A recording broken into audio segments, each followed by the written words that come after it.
Assalamualaikum warahmatullahi wabarakatuh. Perkenalkan, nama saya Novita Sari. Saya NPM 1950213. Dalam video ini, saya akan menjelaskan sekaligus menganalisis tentang visi dan misi SMA Al Ihsan yang didirikan oleh Yayasan Pendidikan Novita Sari. Tapi sebelum itu, saya akan menjelaskan terlebih dahulu mengenai apa itu visi dan apa itu misi. Yang pertama, ada penjelasan tentang visi. Visi itu merupakan cita-cita atau impian dari suatu organisasi yang ingin dicapai di masa depan untuk kelangsungan atau untuk menjamin kelestarian dan kesuksesan jangka panjang. Di dalam sebuah visi yang dirumuskan atau yang ditetapkan itu bisa dilihat tujuan visi dan isi visinya. Tujuan visinya itu yang pertama mencerminkan keinginan yang akan dicapai oleh organisasi atau oleh perusahaan. Yang kedua itu berorientasi kepada masa depan. Yang ketiga itu mewujudkan komitmen tinggi dari seluruh jajaran. Keempat, menentukan arah dan fokus strategi. Yang kelima, menjamin kesinambungan kepemimpinan organisasi atau perusahaan. Terus yang sekarang isi visi. Isi visinya itu yang pertama, wawasan yang menjadi tolak ukur pertumbuhan organisasi atau perusahaan. Yang kedua, sosok organisasi atau perusahaan di masa mendatang. Yang ketiga, bentuk organisasi atau perusahaan ingin seperti apa atau ingin sebesar apa. Yang keempat, alasan organisasi atau alasan perusahaan memasuki bidang tersebut. Yang kelima, imajinasi mengenai posisi organisasi atau perusahaan akan dibawa kemana. Selanjutnya, selain di dalam visi yang sudah dirumuskan atau ditetapkan itu terdapat tujuan visi dan isi visi yang bisa dilihat, visi yang dirumuskan pun harus ideal dan berkriteria baik. Nah, rumusan ideal visi itu yang pertama sederhana, yang kedua terukur, ketiga terjangkau, 4 beralasan, 5 ambisius, 6 periode waktu, 7 bersifat strategis, 8 perspektif kondisi, dan 9 atau yang terakhir itu komunikatif. Terus visi yang berkriteria baik itu yang pertama dapat dibayangkan, yang kedua dapat dikomunikasikan dan dapat dimengerti, ketiga berwawasan jangka panjang dan tidak mengabaikan perkembangan zaman, yang keempat memiliki nilai yang memang diinginkan oleh anggota organisasi atau perusahaan, dan yang kelima terfokus pada permasalahan organisasi atau perusahaan agar dapat beroperasi. Tadi sebelumnya sudah dijelaskan tentang visi, sekarang dijelaskan tentang misi. Misi itu merupakan sesuatu yang harus dilakukan agar visi yang dibuat itu dapat terwujud. Jadi seperti cara apa yang akan dilakukan untuk mencapai visi yang diharapkan. Nah, misi itu memiliki fungsi, yaitu yang pertama, memberikan arah aktivitas atau usaha. Yang kedua, memfokuskan langkah-langkah yang akan diambil. Yang ketiga, objektif. Keempat, membimbing aksi dalam berbagai tingkat. Yang kelima, membantu mencegah karyawan atau anggota organisasi agar tidak salah melangkah. Terus, tadi kan udah fungsi, sekarang ada unsur-unsur pokok misi. Yang pertama itu, kiat dan usaha untuk mewujudkan visi. Yang kedua, nilai-nilai dasar organisasi yang dinyatakan dalam misi organisasi. Ketiga, segmen pasar dan pelanggan. Keempat, pernyataan tentang produk atau jasa yang dimasuki atau yang dijualnya. Yang kelima, keyakinan yang kuat. Keenam, pernyataan strategis jangka panjang dan jangka pendek. Terus ada cara-cara bagaimana merumuskan misi. Yang pertama, melibatkan pihak-pihak yang berkepentingan. Yang kedua, menyelaraskan kegiatan proses utama dengan sumber daya yang ada. Dan yang terakhir atau yang ketiga itu menentukan lingkungan untuk menentukan apakah misi organisasi atau perusahaan tidak bertentangan secara internal dan eksternal. Dalam merumuskan visi dan misi itu, saya merumuskannya untuk SMA Al Ihsan yang didirikan oleh Yayasan Pendidikan Novita Sari itu melalui pertimbangan-pertimbangan yang ada.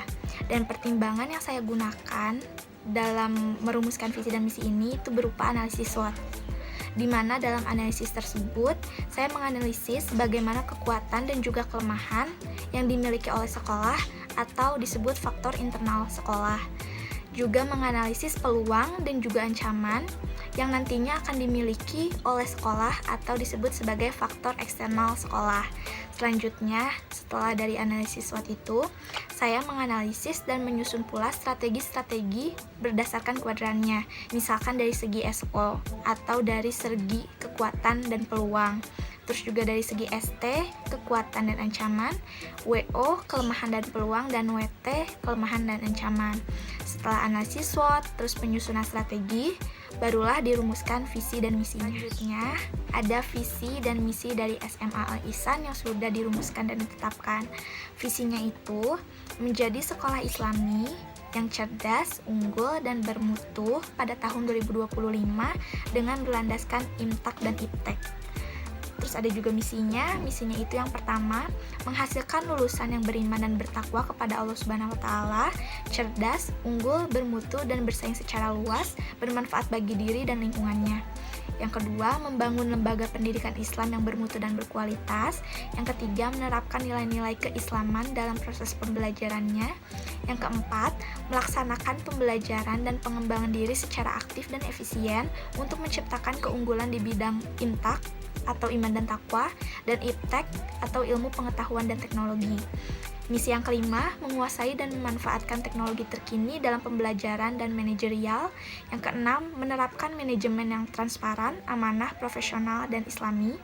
Dan yang terakhir, mengembangkan potensi dan kemampuan sumber daya manusia. Selanjutnya, saya akan menganalisis visi saya yang sebelumnya saya sudah paparkan itu. Saya akan menganalisis apakah visi yang saya rumuskan itu sudah ideal dan berkriteria baik atau belum gitu. Nah, yang pertama itu analisisnya bisa dilihat dari tujuan visinya.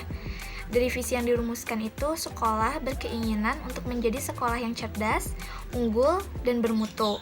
Sekolah juga menentukan arah dan fokus sekolah, yaitu menjadi sekolah yang islami, dengan mengedepankan iman dan takwa, juga kemajuan ilmu pengetahuan dan teknologi. Terus bisa dilihat juga dari isi visi. Dari visi tersebut, sekolah ingin menjadi sekolah islami yang unggul untuk melahirkan lulusan-lulusan yang bertakwa dan berpengetahuan nantinya. Sekolah juga ingin sekolah ini terus berkembang dan bersaing dengan sekolah bermutu lainnya. Terus analisis yang ketiga itu bisa dilihat dari rumusan idealnya, bahwa visi yang dirumuskan memiliki kalimat yang sederhana dan jelas. Visi juga dirumuskan dengan ambisius dan berorientasi untuk masa depan, juga memiliki periode waktu yang jelas, yaitu pada tahun atau untuk tahun 2025 gitu. Terus yang terakhir itu bisa dilihat dari kriteria visi baik, bahwa visi yang dirumuskan sebelumnya itu dapat mudah dibayangkan, dikomunikasikan, dan dipahami kepada dan ataupun oleh jajaran sekolah. Visi pun tidak mengabaikan pada perkembangan zaman, yang dimana saat ini sudah zamannya teknologi, maka disusunlah visi yang berorientasi kepada kemajuan teknologi juga. Sekarang, saya akan menganalisis apakah misi yang sudah saya rumuskan itu sudah ideal dan berkriteria baik atau sesuai kriteria. Nah, analisis misi yang pertama itu, 7 misi yang sudah saya paparkan sebelumnya, itu disusun sebagai upaya untuk mencapai visi sekolah yang yayasan saya dirikan, yaitu menjadi sekolah yang bernuansa islami dan mengedepankan kemajuan teknologi. Terus yang kedua itu bisa dilihat dari fungsi misi, bahwa misi-misi itu merupakan arah aktivitas, usaha, atau fokus langkah-langkah yang akan diambil oleh sekolah dalam mencapai visi sekolah islami, bermutu, dan mengedepankan teknologi. Analisis yang ketiga bisa dilihat dari misi yang efektif, itu karena susunan misinya itu ringkas dan jelas. Juga merupakan langkah yang nantinya bisa membantu para jajaran sekolah dalam mengambil sebuah keputusan yang akan diambil terkait permasalahan yang ada atau yang akan dihadapi. Terus analisis yang terakhir atau analisis yang keempat, itu bisa dilihat dari unsur-unsur pokok misi.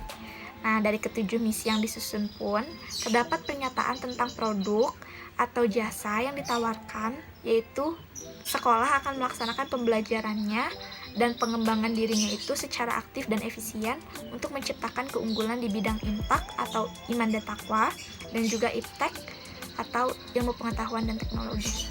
Dari semua penjelasan yang sudah saya paparkan sebelumnya, mungkin cukup sekian yang bisa disampaikan.